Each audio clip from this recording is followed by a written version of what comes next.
Ain't no elevator to the top. You got to take the stairs. The elevator don't go to the top, man.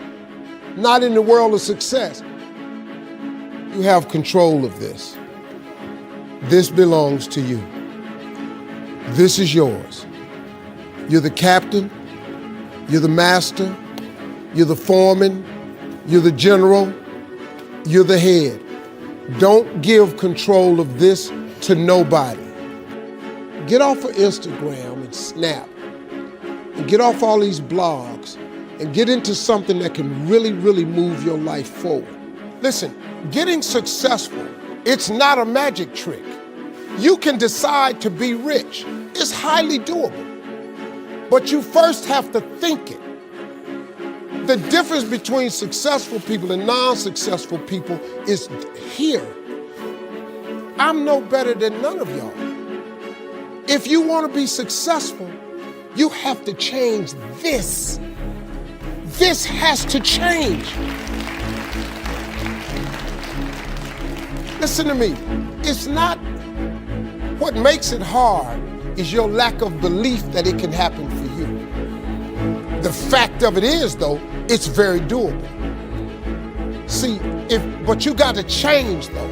If you keep doing what you've been doing, you're going to keep getting what you've been getting. So if you're at a place in your life and you ain't happy with it, you have to change some things. But you have to make a conscientious decision that you're going to change.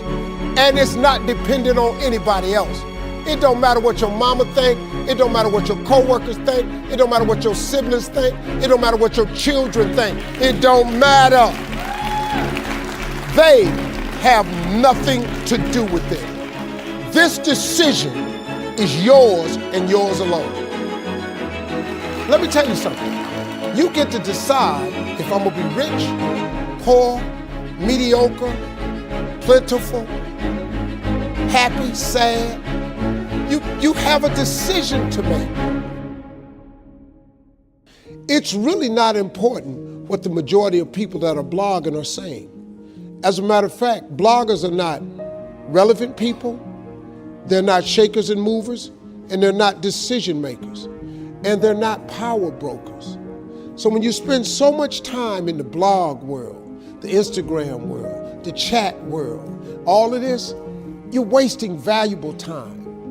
If I was young and I had what you have, and you're the brightest group of young people that have come along in a long time, man. Millennials are absolutely brilliant because you all have technology. I had no technology growing up, nothing. You couldn't download a book.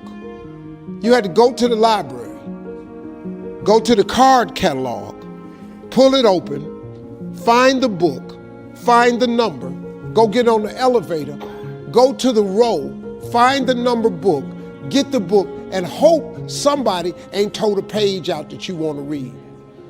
That's what it used to be. When my mom and them finally got the money together to help us educate ourselves, they bought an encyclopedia set, Britannica, Funkin' Wagner, and everything you wanted to know was in that encyclopedia, and that's all you could know. If you want to look up something about elephant, and they had 2 pages on elephants, that was what your knew about an elephant. Y'all got Google. You can Google anything. You all have stuff at your fingertips that can make you great. But if you could combine your technology with your parents and your grandparents' work ethic, your could be rich. You could be rich, man. But you cannot erase the work ethic part. There is no getting around. Ain't no elevator to the top. You got to take the stairs. The elevator don't go to the top, man. Not in the world of success. You got to take the stairs. Y'all got to start getting gritty, man. I hate it when I see young people wasting their time, wasting all this technology got, just bull. Just sitting around in this world that's been created for you that everything is instant. I was arguing with my son the other day. We're having a debate. I thought, man, I'm finally sitting with one of my sons having a healthy debate. I told him that from Cleveland to Nashville was about 500 40 miles, something like that. He Googles it while we're talking.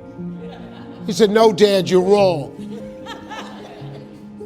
It's 526 miles. You. I said 540. It's amazing, man, how you rely on technology and it's a help to you. But young people, you got to get gritty, man. You got to develop some dog in you. You got to understand that success, you can't Google success. Go Google it. You can't Google it, man. I got something else for you. Because I've lived so long and I've been exposed to so many things. I've seen stuff hopefully you'll never see. And I've seen some things I hope one day you do see. But go Google exposure. It ain't gonna take you nowhere. I've been around the world, man, because I've traveled it. But I traveled it because I've made myself uncomfortable. I have a life of convenience now. But in order to get the life of convenience, you gotta have a very uncomfortable life. You got to get comfortable being uncomfortable. Stop trying to do everything the short way. Stop trying to figure out the easy way, because the ain't gonna happen. I got news for you, man. It's not happening, young people. You got to get messed up sometime. You got to get dirty. You got to get your feelings hurt. You got to get disappointed. You got to get told no. You're going to ask somebody for some money. He going to tell you no. But at least then, when I see somebody trying and I tell them no, I try to at least give them something else. See, I'm not going to hand you a fish sandwich. I'll teach you how to fish. But I'm not giving you a fish sandwich. You can forget that. Once you get this, y'all, you can change everything.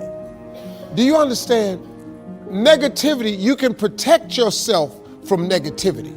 And that's what stops most people, negative thoughts. You can coat your mind from negativity. It's a real simple exercise to do. I do it every morning before I walk out the door. So I walk out as a positive person. You know, I get tired sometimes. That's different from being negative, because I get mentally drained from my job at times. But to coat your mind from negativity, the way you can put a coating around your mind is with one simple thing: gratitude. Gratitude erases negativity. I'm gonna show you how this works. If you wake up in the morning and you start having negative thoughts, man, this ain't my day. I woke up on the wrong side of the bed. I'm tripping, I just don't feel myself. Every time you feel, in the middle of the day, if you feel yourself doing that, stop, just stop for a second. And start going over in your mind everything you have to be grateful for. Not everything you want, everything you already have, because what you have is substantial. You just haven't gone over the list and taken inventory in a long time. But the fact that you can walk, that's a blessing. The fact that you woke up, that's another blessing. The fact that you can see, think, reason, that's another blessing. The fact that you can go somewhere and get yourself something to eat, that's another blessing. The fact that you can go and turn the key and call someplace home, that's another blessing. The ability to dream is a blessing. The fact that you have an opportunity to get it right is another blessing. And I'm just talking to you, I don't even know you. I could give you 50 things you ought to be grateful for right now. I don't even know you. Start coating your mind with gratitude. It'll change everything for you.